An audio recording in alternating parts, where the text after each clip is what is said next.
This is episode number 247 of the Homeowner Show.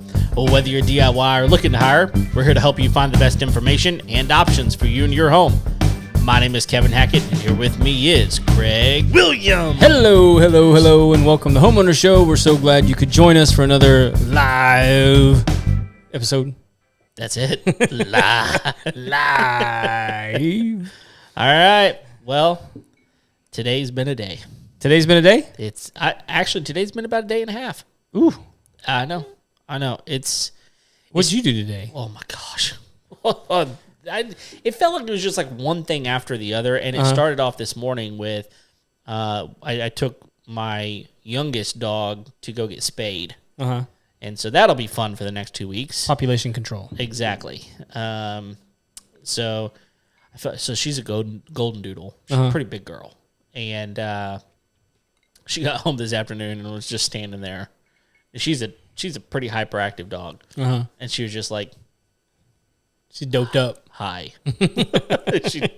She didn't go anywhere. She didn't want to do anything. But it was just like, there was just thing after thing after thing. And anyway, here we are. And it's 10 o'clock and we're recording. Yeah, finally. So finally. Took a minute to get here. I power washed an entire home today. Oh. Yeah. Why? My wife's cousin is fixing to put her house on the market, and they need some help doing some stuff around the house. That's right. And so I showed up and I said, "What can I do?" And she said, "Power wash the whole house." And I was okay. Earbuds in. I went to work. Well, honestly, there's something oddly satisfying about power washing. I like power washing. Yeah, it's fun. Like, of all the things you could have asked me to do, that was probably one of the best ones you could ask me to do. I mean, like, and it's a lighter colored house, so you can actually watch the mildew come off with each swipe. Oh, I like that. Yeah, I love it. Love it. It's same thing with like a driveway. You just see like the black. You're like, I did not know that my driveway was dirty. Yeah, you didn't know how ugly it was till you cleaned it. Exactly. Well, so here's where I get into trouble. Okay. So on their front porch, it was concrete that they had painted. Oh. But most of the paint had like peeled off, but like around the edges, there was still paint. And so like I get in there with the power washer and like the paint starts coming off as I'm power washing. And I'm just like, I can't stop. I got to get all the paint. The paint's got to be gone. Well, and I told him, I was like, look, I can power wash the whole house or I can do this because this is going to take all day. I'm going to be satisfied if I get this done, but the rest of the house is not going to get power washed. And they said, just power wash the house, Craig. Leave your OCD on the front porch and just wash the house. Would you please? No, I can't, but I will. That's where we ended up. Oh, man. We have a fun episode. Yeah. Where do we want to start? I'll start with this, man. Okay. So this is a product I've been using lately that I'm a huge fan of. Okay. Have you heard of poncho shirts? Yes. Yeah? I have, but I believe it's because of you. Is it because of me? I think so. So I have two of them now. Okay. And they are my absolute favorite work shirt. All right. Why? They're crazy soft, very breathable, but they look nice. Okay. And like you don't have to iron them or anything like that, and they have a lot of utility to them. So like I have two front pockets, but then I also have like a side zipper pocket where you could stick like your wallet or some sunglasses or whatever. It actually has an eyeglass cleaning rag on the bottom corner of the front shirt. Nice. Yeah, so like on the back side, you can like fold your shirt back and it's got an eyeglass cleaning. I mean, that I wouldn't need that, but sure, most people. Well, I mean, you could clean your sunglasses. You could that whatever. I might need. You know, because people use their shirt to clean their glasses, so they just built it into the shirt. That's smart. Yeah, and it's just I don't know. It's just a really really good shirt. That reminds me of like the 511 gear. Yes, it's just very well thought out. And I like that. Like, why have we not been doing this for years? Yes, yeah. And it's a pearl snap shirt, so you can get it in Western cut or you can get it like in a traditional cut. But like, huge fan. Love it. And they've so like ever since I bought them, I've been getting the ads for the other ones. They have like some denim ones I really want to try out. Okay. But they're not cheap. Sure. But they're a really good shirt. And honestly, like that kind of stuff probably lasts a long time. Like I feel that way about like socks. You can pay a lot of money for socks. Okay, so like I will say this. Here's the trick with them. I went on the chat boards with this, and guys were mad because they spent a lot of money on these shirts. Okay. You can't take them to the dry cleaner. That's It will ruin the snaps. Your dad would not be happy. No, he would not. It's such a great story. But Your dad, the dry cleaner. It's a great story. yeah, It's on one of our episodes. it is one. Yeah. yeah. So just anyway, go back and watch it. Anyway, so you that's the one downside. You can't take them to the dry cleaner. But it's very clearly written in the instructions on how to take care of the shirt. But like so many guys, I took it to the dry cleaners and now my buttons are... And So you disregarded the instructions. you just didn't read the instructions.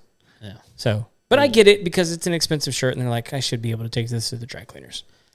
So, Yeah. But if it's an expensive shirt, you probably got to do your own laundry.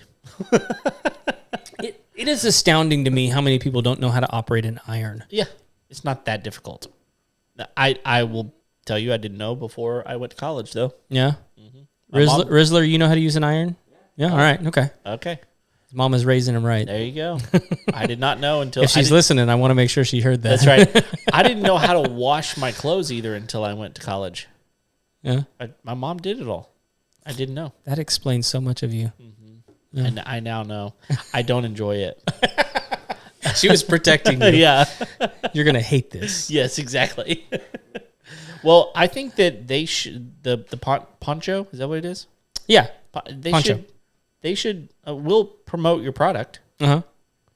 Just contact us. Yeah. Yeah. I'll wear one every episode. There you go. Give me 7 of them. That's right. One all for I every day of the week. Yeah. I'll be a happy boy. Okay. There you go. All right. So, well, we had a title to this one. What was the title of this one, Kev? Well, it's how to find a good neighborhood. Yeah. There's probably a lot we can talk about, and I know one of I don't know if you still want to talk about one of the things that we talked about. The controversy that's going on right now. Do you want to discuss it? Oh, absolutely. Well, let's start there. Yeah, because we talk about beer on the show from time to time, It's true. and we are a stranger to cracking the lid of a Bud Light. Yes, we are. Because we like good beer. Yeah, because that stuff is And not good. we proclaimed it as bad beer long before this nonsense started. Correct. Yeah. However, there's a lot of people out there that want to drink a lot of beer, Yes. and therefore they drink that beer. Yeah. That's really the only, in my opinion, there's really only one reason to drink a Bud Light, and that's because you want to drink a lot of it. Yeah. I think it's true of that. I think it's true of Lone Star. Oh, yeah. Pretty much any of the lights. The light stuff. Is because you just want to drink a lot. Yeah, exactly. Which I'm not a fan of drinking a lot. I'm not either. Fan of my 2 bourbons. Yeah. I'm a fan of your second one. We'll get there, buddy. Okay. Okay, so explain to the world if they've been living under a rock, which is fine. Yeah. What's been going Rocks on? are cool. I like rocks. Yeah, so I like living under rocks even. If you haven't been paying attention, which this to me has become the greatest game of hold my beer ever. Yeah. Yeah. Good one. Well done. And so, well, and actually the second one actually happened before the first one. Okay. Which is a confusing sentence. It is. But it didn't Especially when I don't have any context. Yeah, so I mean, like if you on chronologically, so there's been 2 controversial things that have happened in the beer world. Okay. The one that's gotten the most notoriety has been Bud Light, Right. where they purported, or at least the person that they were talking about having a sponsorship with, made a big deal about it online, which is a person named Dylan Mulvaney. Mm-hmm. And they sent him a can with their picture on it, and the world went nuts. Right. And I understandably so. Right. So there's been a massive boycott now of Bud Light. So much so, I think when I called you yesterday, at that point their sales were down over 35%. Right. There have been people posting pictures of Bud Light now running promotions in stores offering $20 rebates on cases of beer. What? Yes, essentially giving the beer away for free. And a lot of people are speculating that they're doing that in order to boost sales so that they can show that they're climbing out of the hole that they've now dug themselves into. Oh, that's ugly. So basically, everyone got mad. Dylan Mulvaney is a trans person. Right. And I think probably the best way I could state this is like the people that drink Bud Light are not the audience that you want to be promoting your product to with a trans person. Clearly. The writing's on the wall. I think anyone with common sense would have said, this is probably not the best person to promote the beer. It's not to say anything bad about that person, No. which we might be able to. Who knows? Sure. But regardless of any of that, That's not the point. it's not the vibe of the product. Right. So, and they have a person out there that, gave an interview and was like, well, we're trying to change the community vibe of Bud Light. And it's like, well, that's dumb. Like you have one of the biggest brand names in beer. Like, just be happy with your position. Let it be what it is. Let it be what it is. Yeah. Start another beer. Sure. And let it be the beer for them. Sure. Or whatever. But like no one ever said that you couldn't drink Bud Light if you were trans. Like no one ever said that. No. It wasn't a thing. Right. I'm sure it's served in bars of that ilk all over the place. Yeah, and it's one of those deals where now you've just put it out there. Yeah. Now you're saying like this is who we are. Right. And so the people that are uncomfortable with that are like, okay, cool, because there's lots of other crappy beers out there that I'm more than willing to drink. That's right. To the tune of at least 35%. Yeah. So one of those other beers is Miller Lite. Right. Miller Lite came out with an ad talking about, I don't even know how to put it, man. They basically came out with a women's empowerment ad saying like, hey, we've been jerks over the years and taken pictures of girls in bikinis in order to promote our beer. We're chauvinists. Yes. Okay. We've been chauvinistic throughout the years. Yeah. We're stopping that now. And This is the end. this is the end. And I'm not kidding. Like, you can go look this ad up and watch it. The whole point of the ad is like, hey, back in the day, women were the ones that brewed the beer. And so now we want to promote women brewing beer today. So we're going to stop taking pictures of girls in bikinis. And in fact, if you have pictures of girls in bikinis with the Miller name on it, we want you to send that into us. We're going to buy that back from you, turn it into compost, use that to grow hops, and give those hops away to women who are brewing beer. Okay. And that's the ad. Now it's a rather clever one. It's supposed to be hip and cool, and Sure. she's kind of funny and all this kind of stuff. But like, it's just so tone deaf. Again, to the people that drink Miller Lite. Yeah. Like, the people that drink Miller Lite go to NASCAR. They don't like. The reason you have any sales at all is because you took those pictures of girls in bikinis and the guys at NASCAR bought the beer. Yeah, and I'm not saying that taking pictures of the girls in the bikini was a good thing to do, an ethical thing to do. None of that. right. None of that. But this is the brand that you built.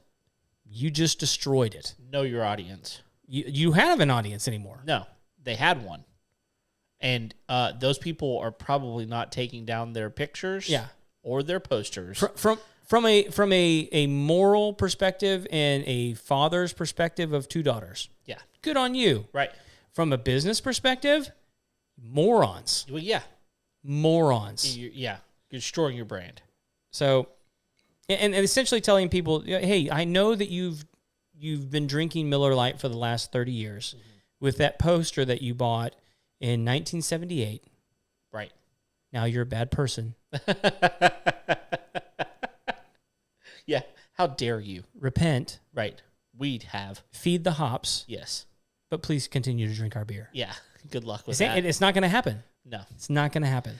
You know who's really loving all of this? Who? Coors. Look, here's yes, because here's if Coors is intelligent, Yeah.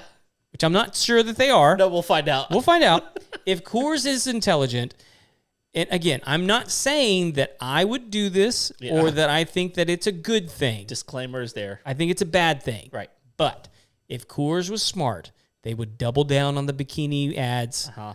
and the posters, and they would use it on recycled Miller paper. Yes. Yes. Printed on recycled Miller. Well, because the truth is that people anywhere, they react. Yeah. And the reaction is going to be like, show me how I can defend myself. I want to defend myself. Yeah. And sure, not buying their beer is the best that I've got until I have the option to go over to that guy who's actually and celebrate them. Yeah. Yeah. That's I'm going to go over there because I'm waiting for it.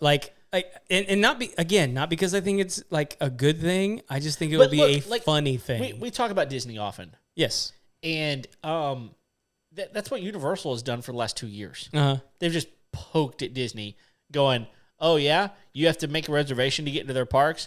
Not at our park. Yeah. That's exactly what they've been doing. They've been using, reactive media and propaganda to get people to go, that's clever. I'm actually going to do it. Yeah. Did you hear they're opening one in Texas? Yeah. It's up in Frisco. Yeah. Yeah, it's going to be targeted for like 3 to 11-year-olds. Mm-hmm. Pretty brilliant. Really, really cool. They're also opening one in Las Vegas. Have you heard about that one? I haven't heard about that one. So the one in Las Vegas is it's basically 100% all every day that they're open is Halloween Horror Nights. Oh my gosh. Yeah. So it was pretty smart, actually. People that like that, you can do it in March. Yeah. Yeah, why not? Why not? Why not? Those people that are like, why I love Halloween all year long. Well, now you can go. Congratulations. Yeah. Is it associated with any resort? I don't know. I you know now what I know. Okay. That Universal have you ever been there? Yeah. To Vegas? Uh-huh. Yeah. That's a weird town, man. Now, I was a lot younger, and I've not been as an adult. Oh, you haven't been as an adult? I do think that it would change a lot in my mind. Okay. Yeah, that would. Yeah. When did you go? How old were you? I was 9. You were 9? Uh-huh. I went when I was, the first time I went, I was, let's see, how old was I?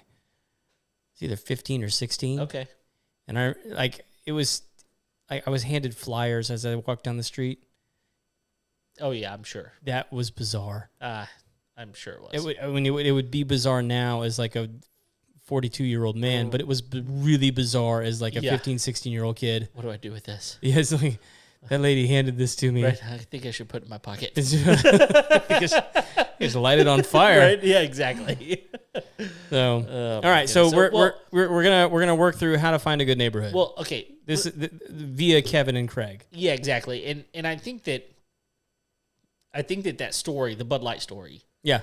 I think it actually plays into the idea. Uh-huh. And let me talk about another story that I think will help our listeners at least understand the direction we're going with this. So, one of our friends, mutual friend, posted on Facebook about her child who is medically diagnosed with a disability. Right. And the school that they are zoned to will not recognize that medical disability, medical diagnosis, and are, at the moment at least, refusing to test the child to get them services at school. So this is crazy in my mind. Like, if you've got a medical diagnosis, I believe that the school should go, okay, that's valid. Yeah. First of all. Second of all, if our process is they have to be tested by us before they can get services, that ought to be like your ticket to punch to get them tested. Okay. Right. But apparently that's not happening. And rightfully so, she's outraged by this. Well, yeah, because the school is acting like they're smarter than the doctor. Exactly. Yeah. And on top of that, her child has been getting in trouble at school for some of the behavior being displayed that is 100% associated with a disability. Mm-hmm. Okay. So, of course, the comments were like, oh, well, over at our school, we moved to this other school district and we're having the same problem. Like, it's not any better over here. Right. I actually posted, as a comment that, we're in a different school district. Right. That we moved to very specifically. And looking back on it is a great decision because both of my kids get services and we have great luck with that. Like our fortune is being at that school because it's really helping our kids. So, well, let me say this because I mean I'm a little familiar with what's going on with your kids. Yeah, which is not ADHD. No. I can imagine in a lot of school districts they are trying to quell ADHD diagnoses. I wouldn't be surprised. And I'm not saying that they're right in doing that. Yeah. But it's become so rampant for parents to want to, man, I don't want to like accuse parents of doing bad things, but like I think when parents see bad behavior in kids, it's easy to then say, and I'm not saying our friend did this. No, I don't. She did not. Yeah, but I have seen it where it's like your child's misbehaving. Maybe we should just drug them. And really, you should probably discipline a little bit better. Maybe, or something. Take the belt out the loops. Right. I don't know, but maybe it's worked in the past. Yeah. It did on me. But you know what I mean? I mean, I can see school districts going like, hey, we need to have stricter policies on moving kids into programs that give them resources for this. Sure. Because it's become such a thing. It has. And again, like, doctor diagnosed it, like, fine. Different situation. Yeah. But like if this person was just walking up going, hey, you need to test my child because of this. Okay, we need to see some evidence of it ourselves and we need to do our due diligence. Okay, as maybe as an institution, as a school, that's where you're at. I will tell you for my daughter specifically, she was making all A's and B's. Mm-hmm. And really mostly all A's. Right. I actually, as soon as I said B's, I don't think she's made a B. She's made all A's. Uh-huh. And specifically in the subject that was in question, like, she's making high A's. Right. Because she compensates really, really well. She's very smart. She compensates really well. And so they were like, well, she's making all A's and she's doing well in school. And we're like, yeah, but she's having issues. We advocated for her. Her teacher advocated for her. And they tested her and came back with a positive test. Right. And that's all it was where we were. This mom has more than we had. We didn't have a medical diagnosis from a doctor. Right. She has more than we did to go in with, and she's not getting the support that she deserves. Right. And that her child deserves. And so I think that this all plays into, and even what we were talking about with the Bud Light thing a little bit, there's situations in life that you want to choose how you're going to fit your life into that thing. Okay, whatever, there's situations all over. What direction do you want to go? And I think that there are a number of things whenever you're purchasing a home that play into all of that. Obviously, you really need to do your due diligence. We've talked to a lot of mortgage brokers and real estate agents on our show. You need to do your due diligence on what you can qualify for. Sure. And what you can afford. Okay, so let's just take that off the table. Right. Let's say that there is not an option that we're going to talk about that you can't afford and that you don't qualify for. Okay, so everything is affordable, everything is qualified. Now, let's talk through what are some things that you should, as a homeowner, look for. And I want to put way at the top of the list, school district. Uh-huh. If you have kids, I think that you need to consider what school district you're going to put them into.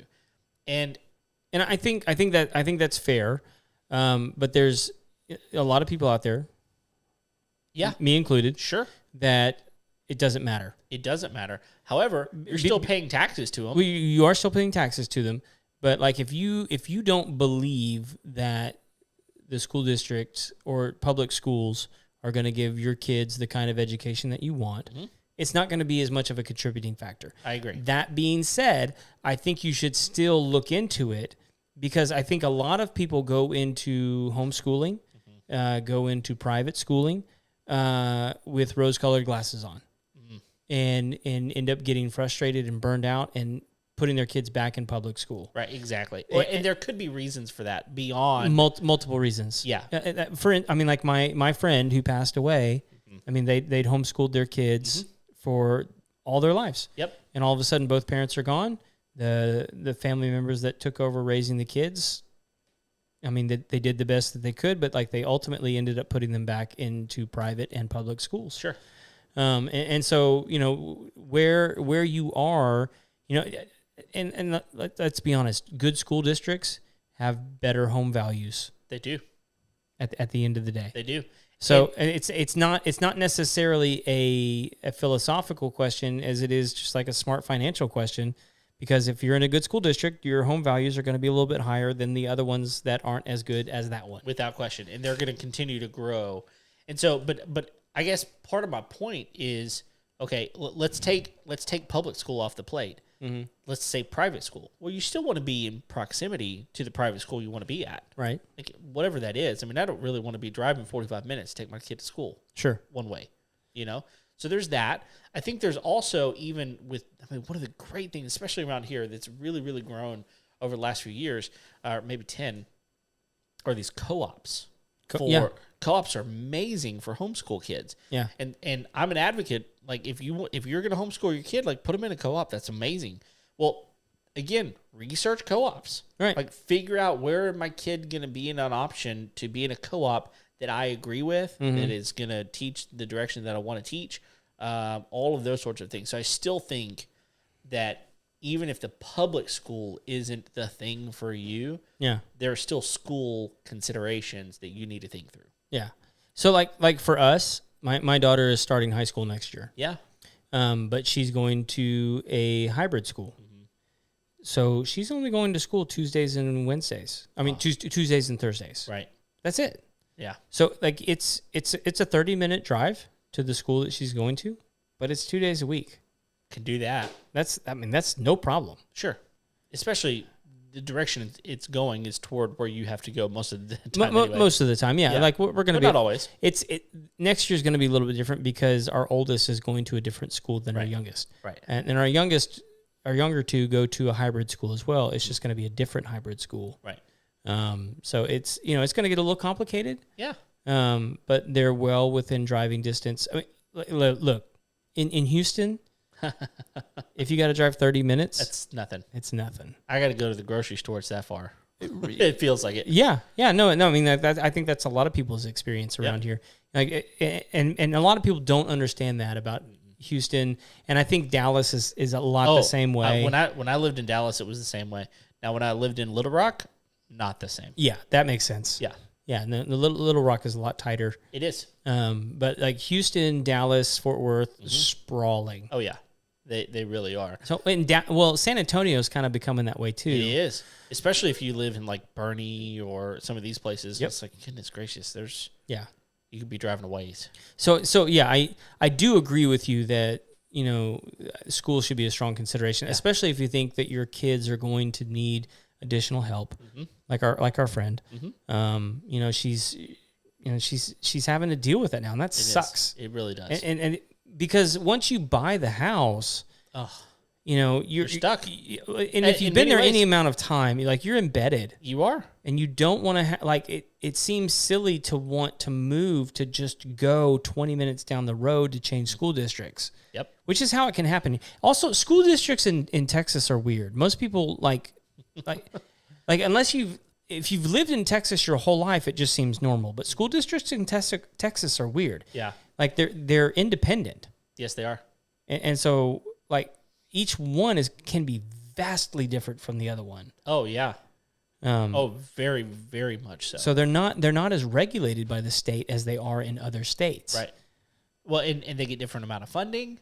Yep. And teachers are going to be paid differently. Like the amount of money that each student is allocated Yeah. is going to be different In each school district. in each school district. You're going to have Well, I mean, like even the way that we like around here, we have like we call them ISDs, right? independent school district. Independent school districts. They're not called that in other states. Yeah.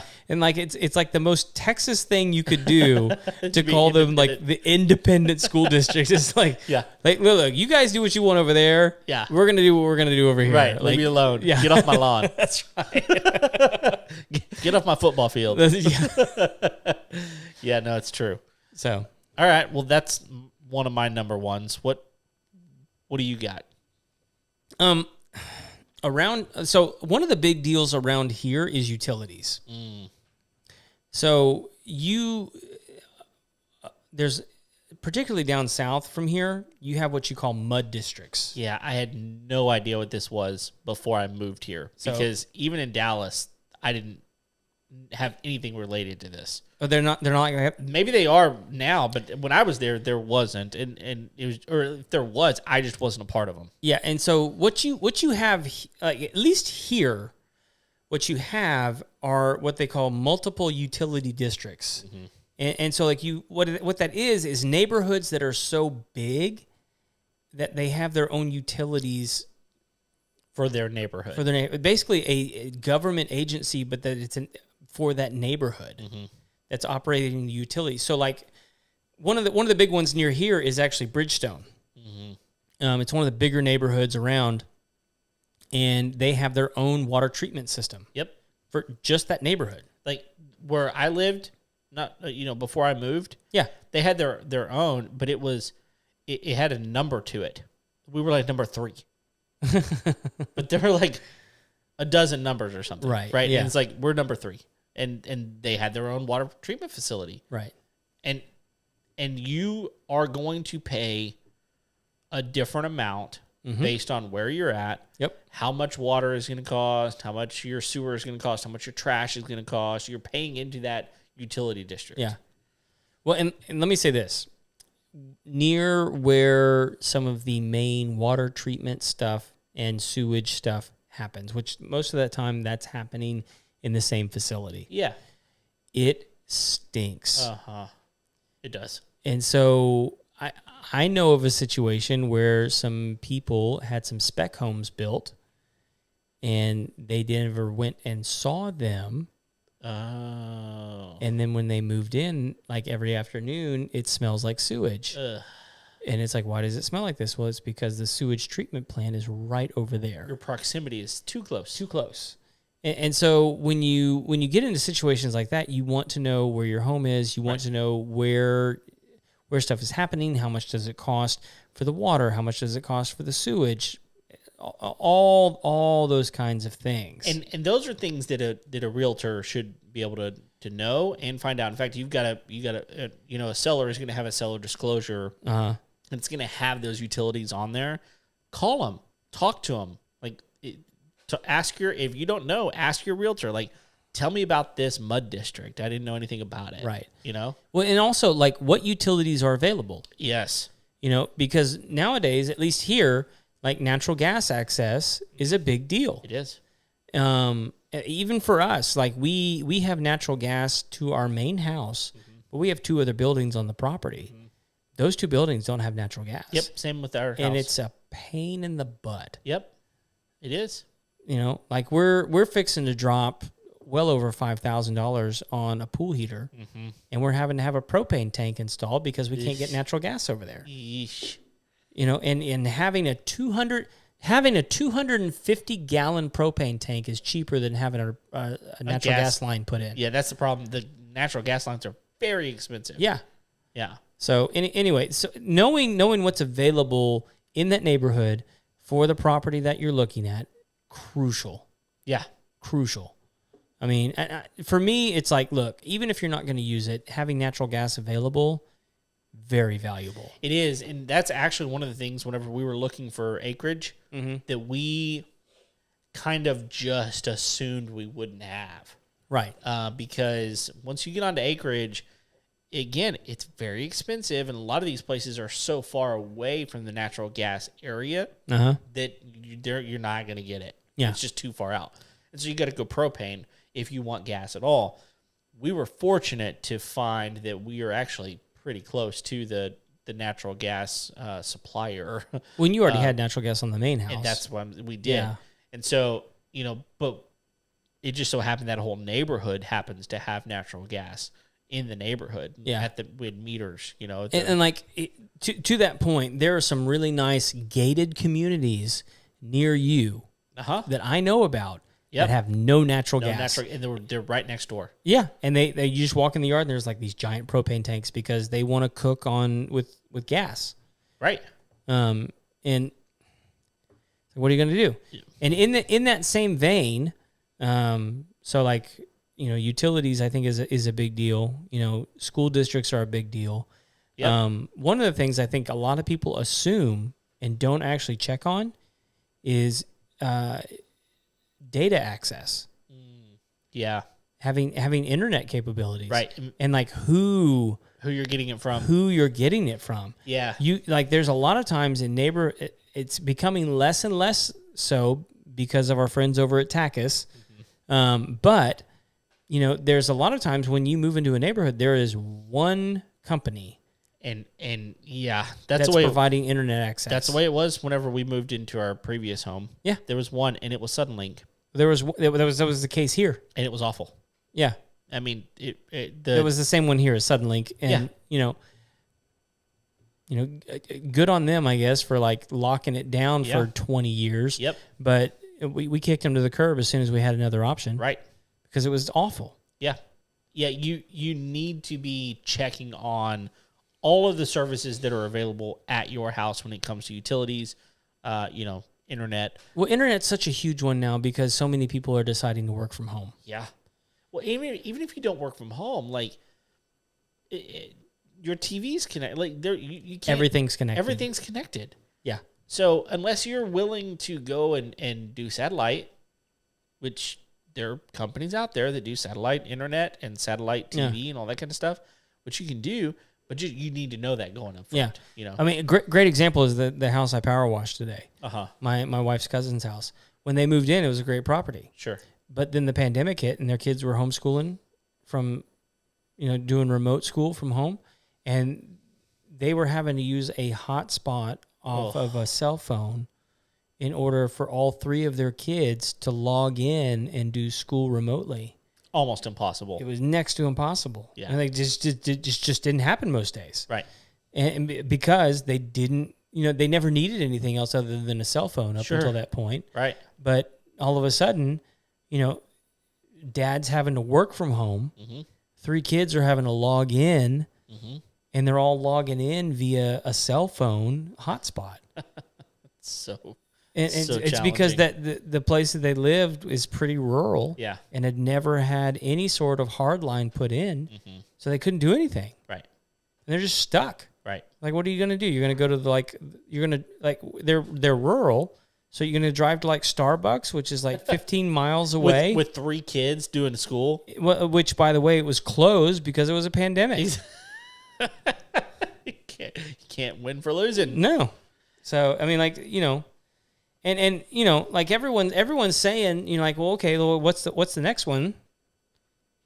What's the next pandemic? Oh, yeah. And they've already shown us, like, look, if it happens, they'll lock us down. Right. Oh, and you better have access to data. Yep. Because, I mean, at this point, reliable access to data. That's probably the way I should put it. Sure. If we were to have another one in our lifetime, they're almost going to be like, you should have known. Like the first one, it was like, I'm not talking about the pandemic. I'm talking about like getting your stuff together. Sure. Like data. The schools can only do so much. Like you should know. This happened before. let me say that I am convinced that more people will die, even if it's a less deadly virus, if we have another one. Just because so many people are going to be like nuts to this. Y'all screwed us last time.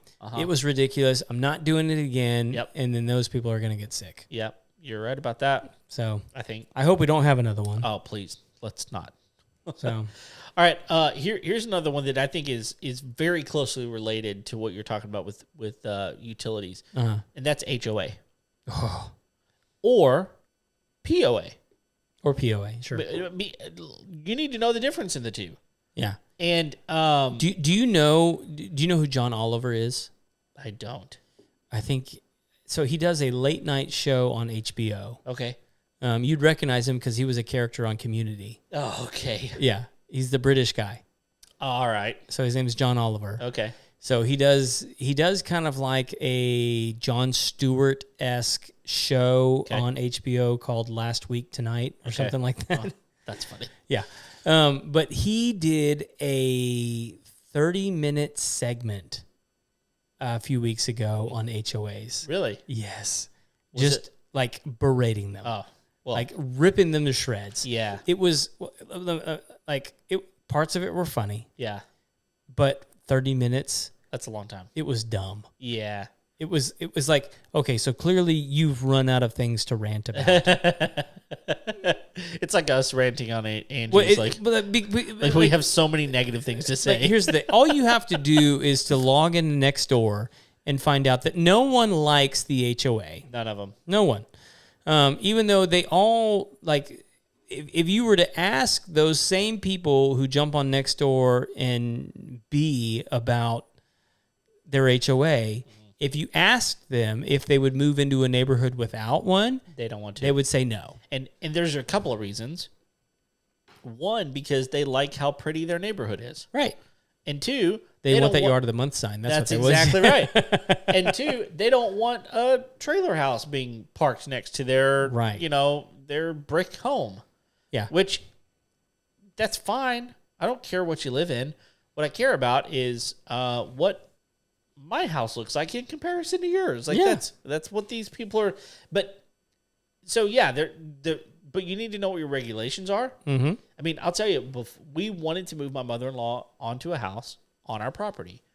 And so before we could do that, before we bought the land, we made sure, because there's a POA there, we made sure that the bylaws did not prohibit, or the deed restrictions, that's actually what it is, prohibit a second home being put on the property. And actually, there is a restriction. Uh-huh. You can put a mother-in-law home on your property, but there is a minimum size.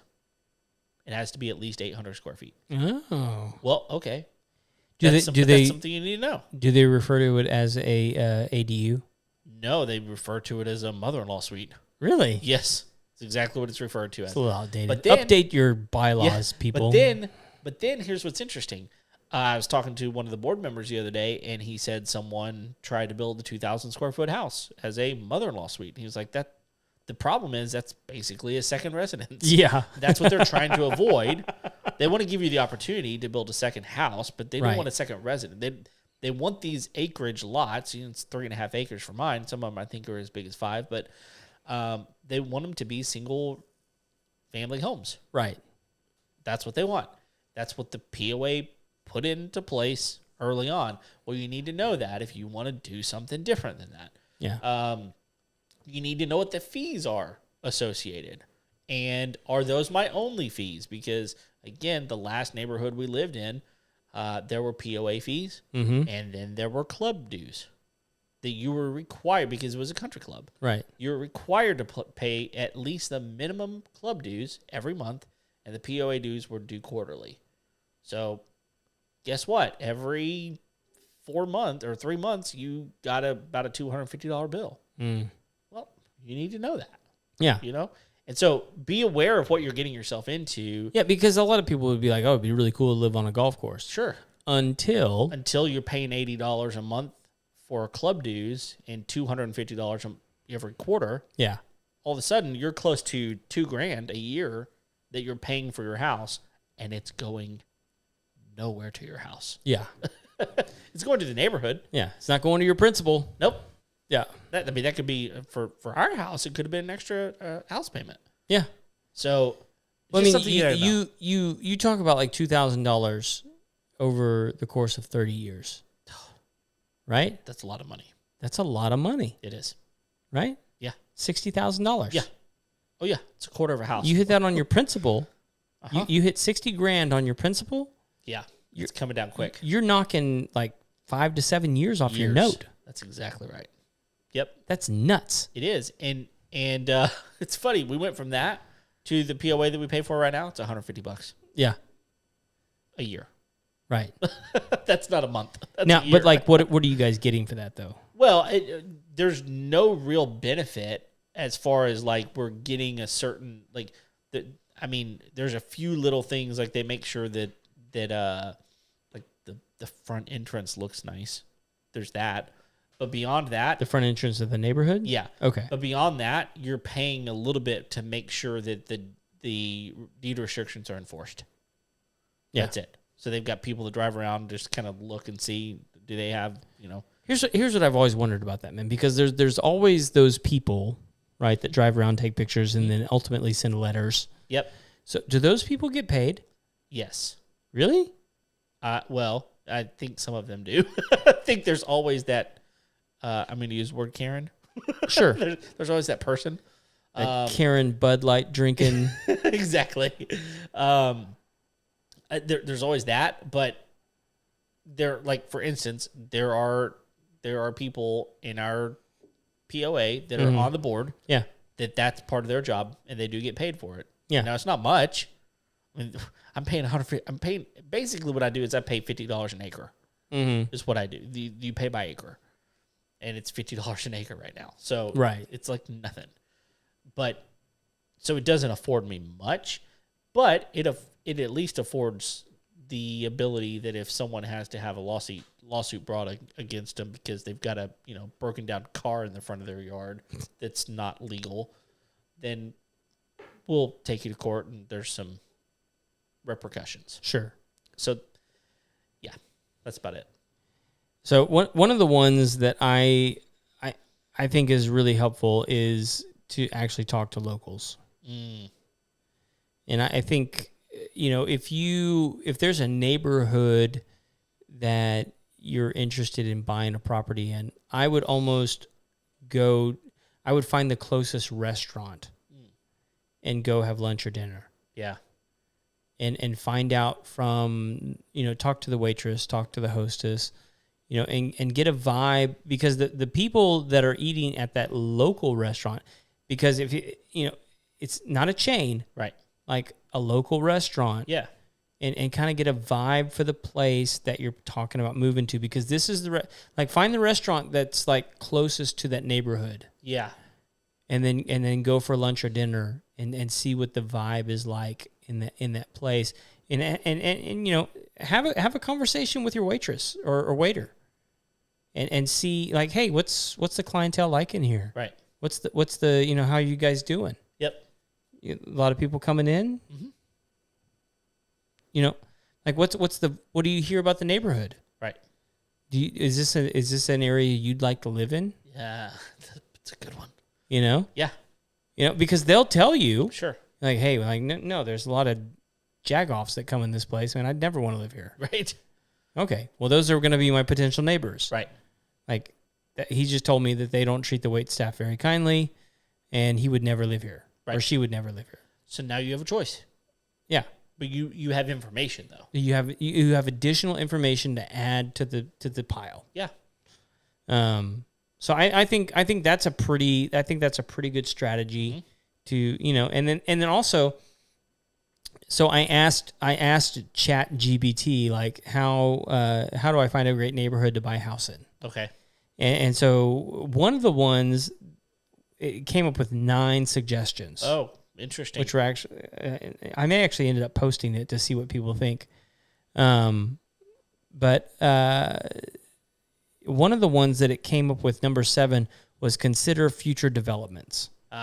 Which I think is a great suggestion, but almost impossible to know. The best you could do is like call a city planner.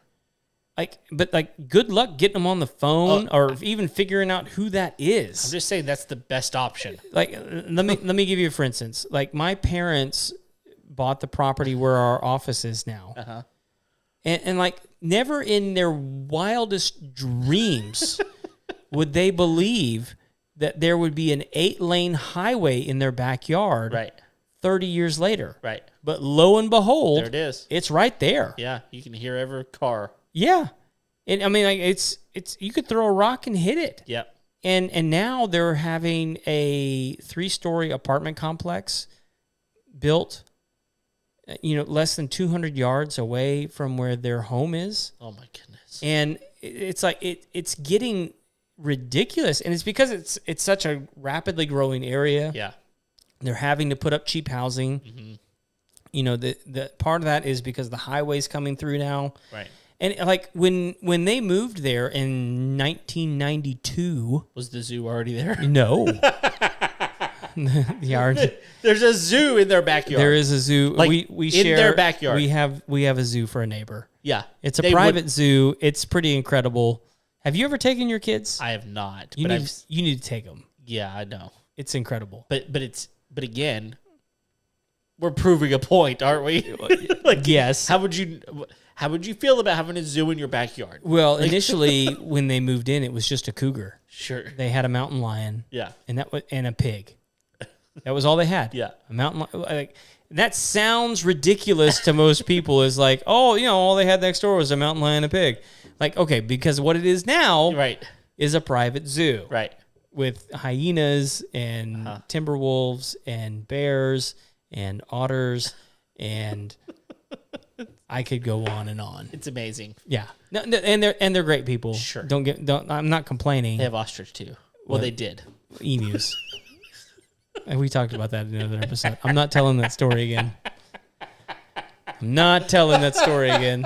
I'm sorry. It involved an emu and a tractor. That's all I'm gonna say. Have you heard the comedian's bit about emus in Australia? No. No? No. Do you know about this, Rizzler? No. Okay, I'm going to tell this story real quick. Okay. I don't know the year. Uh-huh. I don't know the year. I can look it up real quick if you want, but I don't think it's relevant. Okay. Except for I do know that there were tanks involved. Okay. So at some point in time, emus in Australia became a massive problem. Okay. Okay?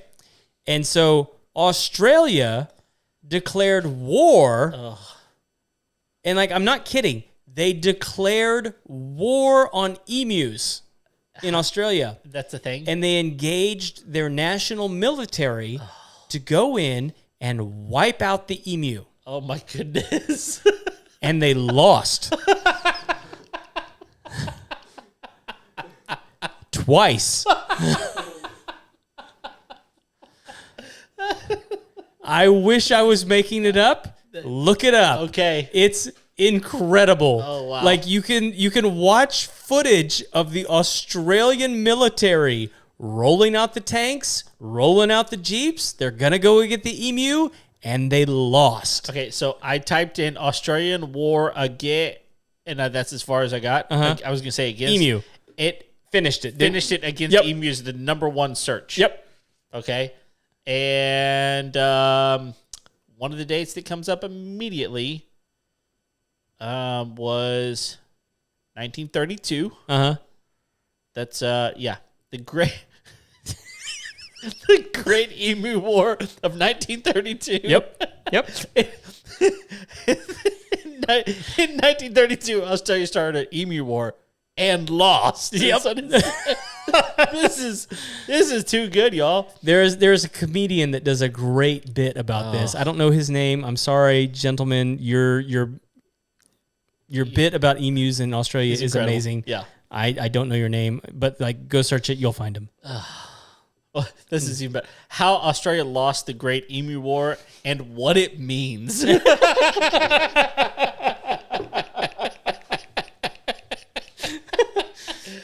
Here's what it means.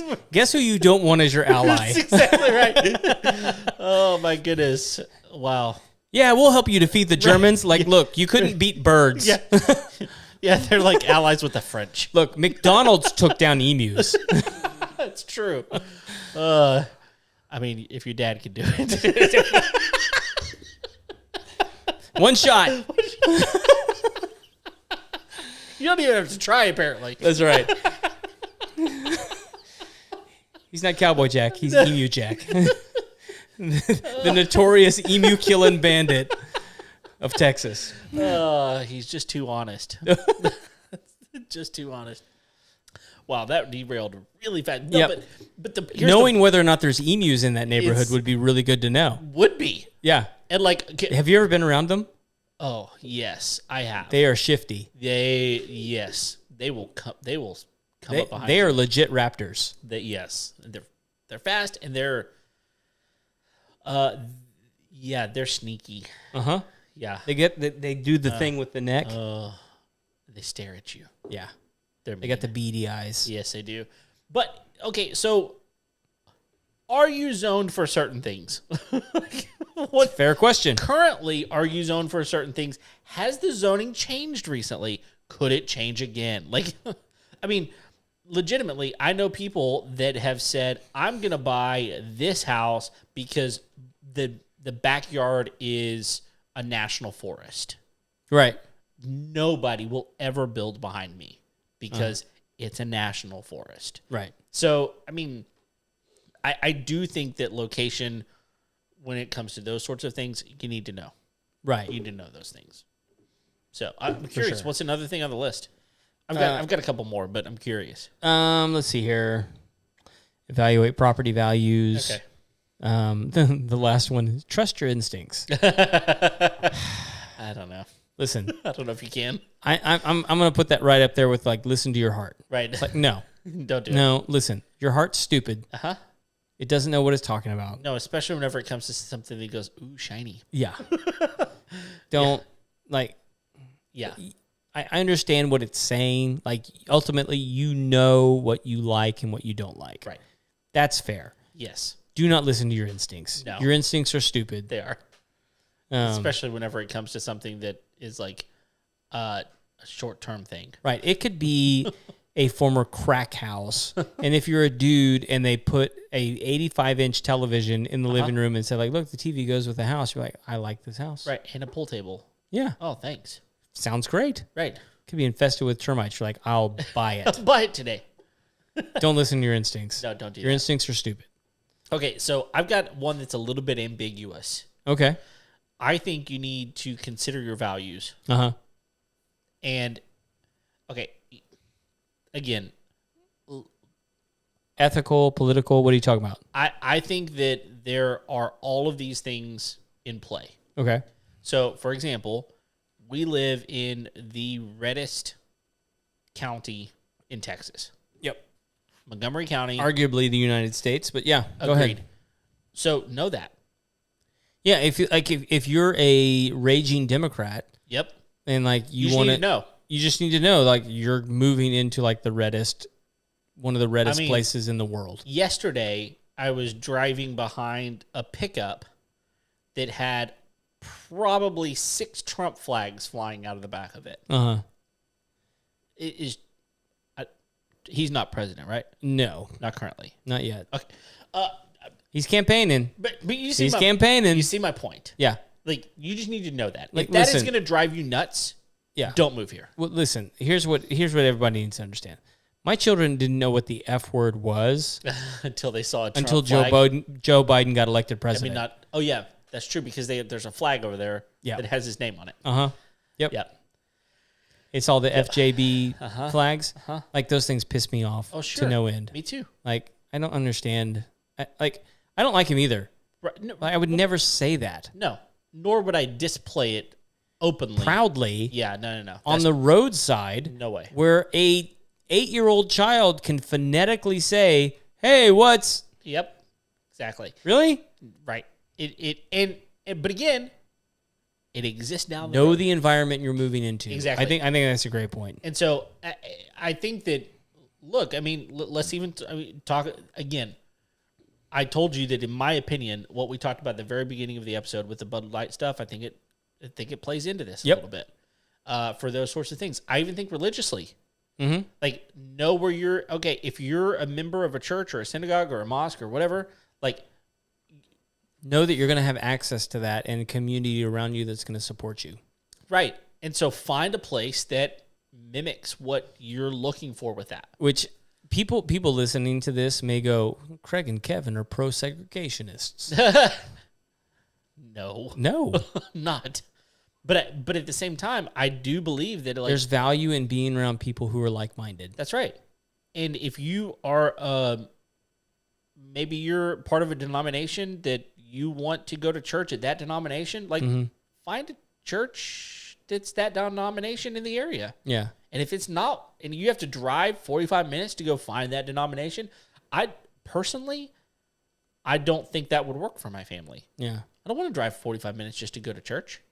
I don't want to do that. Yeah. So I think I would prefer to find a church that's closer or find a house that's closer to the church, right? Right. So I just think that knowing the value system of who your family is would dictate on some level where you're going to move. I mean, I'll tell you right now, like there are some people that are like, no, I would never move to Texas because I don't want to be part of that state. Yeah. Plenty of people that would say the very same thing about California. There's plenty of people that like, I like natural gas. I'm not moving to Oregon. Right? Right. Because they banned it. They banned it. Yeah. I mean, like, same thing with Florida. Like, they've got certain values. Yeah. You just got to kind of know what you're looking for. Well, and most states are going to be, they're getting more and more polarized. So it's going to become more and more obvious, like, where you're going to be able to be a happy citizen. Yeah. I mean, I got a friend, one of my very good friends is Mormon. Mm-hmm. And they live in Utah. Makes sense to me. Why not? Yeah. It's a huge community that supports you and your family. And although one of the major temples is here now. I heard that recently. Well, it's been here for a while. Yeah, but I didn't realize how many people I guess have flocked here. It's a huge community here. Yeah. It's down in the Champions area. Yeah, I've heard that. Have you not seen it? No. It's gorgeous. It's beautiful. Wait. Is it the one with the big massive fence? There is a big fence around it, yeah. I think I may have seen it. So, like, for people that are local, it's Champion Forest and Cypresswood. Okay. Is where it's at. Yeah, I know where that is. So, really close to 249. Yeah. I don't know. There's a huge community over there. Yeah, I just think that knowing that, is going to be... You're giving us the bug eyes. What it was... You're looking at me. Okay. All right. I'm gonna wrap this up because we mentioned segregation, and I thought about something that I heard earlier this week that I think will boggle everyone's mind if you haven't heard about it. Have you heard of the book The Education of Little Tree? No. Okay. So it is written. If you look it up, go ahead and look it up right now on your computer because I'm interested to see what pops up. It was written by a man named Forrest Carter. Okay, and I think it was written back in the late 70s, if I'm correct. And I'm going to go ahead and give credit where credit is due. 76. I heard about this on the Bear Grease podcast by Clay Newcomb. Okay. Who's part of the Meat Eater group over there, and he did like a 2-part series on this guy. Okay. Education of Little Tree is considered like this incredible work of American literature. But the problem is that Forrest Carter is not Forrest Carter. Oh. Forrest Carter was originally named Asa Carter. Okay. Asa Carter was a member of the Ku Klux Klan. Ooh.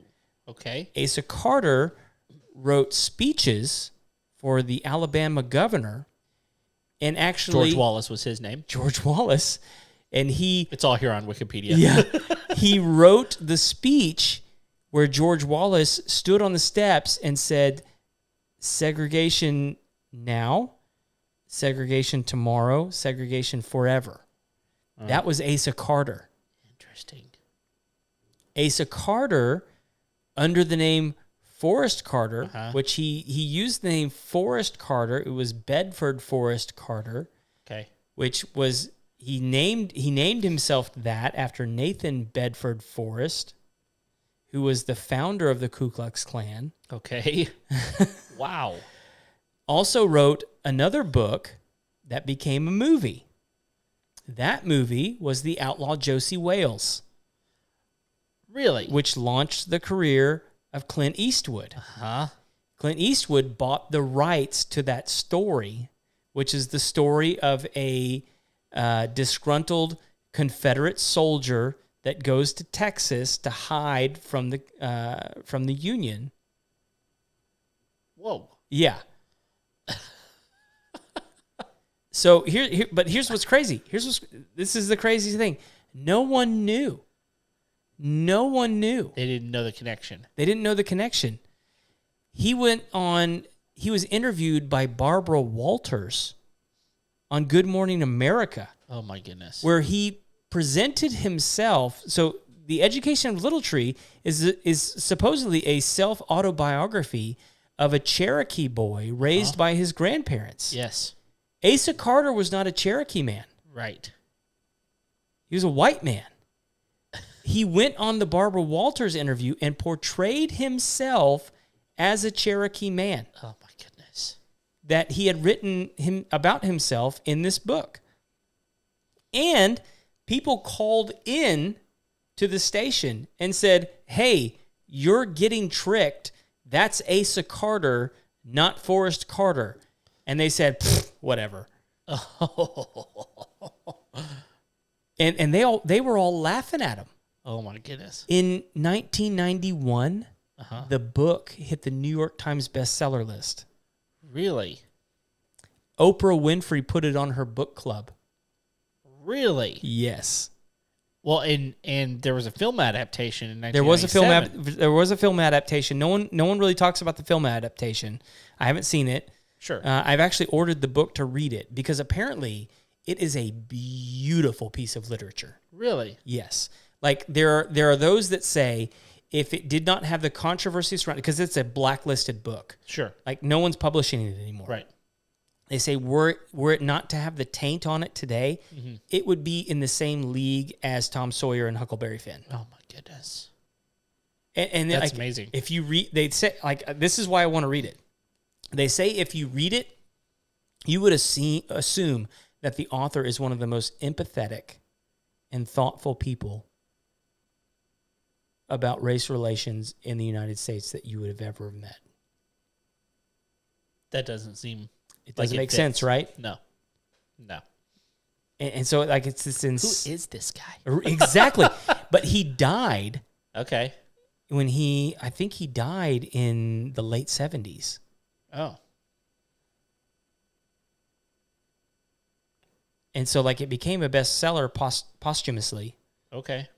And so like we can't get any answers Because he's gone. because he's gone. Interesting. Yeah, it's a crazy story, man. Like I don't often encourage people to go listen to other podcasts. Yeah. But Clay Newcomb over on the Bear Grease podcast, he does a 2-part series on it. It's wild. It's wild. Interesting. So anyway, didn't mean to like divert at the end there, but it's something I've been listening to lately and it just blew my mind. That's crazy. So I ordered the book. I found it on eBay. You can order it on Amazon, but like I wanted to order like a used copy on eBay Okay. because I don't know where the money's going when you buy a new copy. Sure. And You want to be careful about that. I do want to be careful about that. Yeah. I want to be thoughtful about that kind of stuff. Like I don't want to support anybody who is a member of the Klan. No. But I'm interested in this book and what it says and who this person is and why he wrote it. A lot of people think he's schizophrenic. There's a lot of theories going on, but like Sure. apparently it's just like this. And the Josie Wales book apparently is really good, and there's a sequel to that one. I think he wrote 4 or 5 novels Wow. That's interesting. in his. And do you know where he took up residency while he was writing his novels? No. Abilene. Really? Yeah. And apparently his sons, who in his later life when he changed his name, referred to as his nephews, Oh. still reside there. Really? Yeah. That's interesting. I'm sure they've moved by now because everybody knows that Abilene was his town, but like maybe they're still there. Who knows? That's crazy. Well, on that note, look, seriously, I think considering where you're going to buy a home is important. Yes. And we've talked about that ad nauseum at this point. So thank you if you're still here for listening to the episode. We're glad to bring you the content. Thank you for hanging out with us. Look, hey, we just hit a milestone not too long ago. 15,000 followers. 15,000. Pretty amazing. We'd love for you to be part of that. If you haven't already followed us on Facebook or Instagram or YouTube, any of those places, do so. We're here each and every Tuesday. And until next time, we'll see you later. See ya.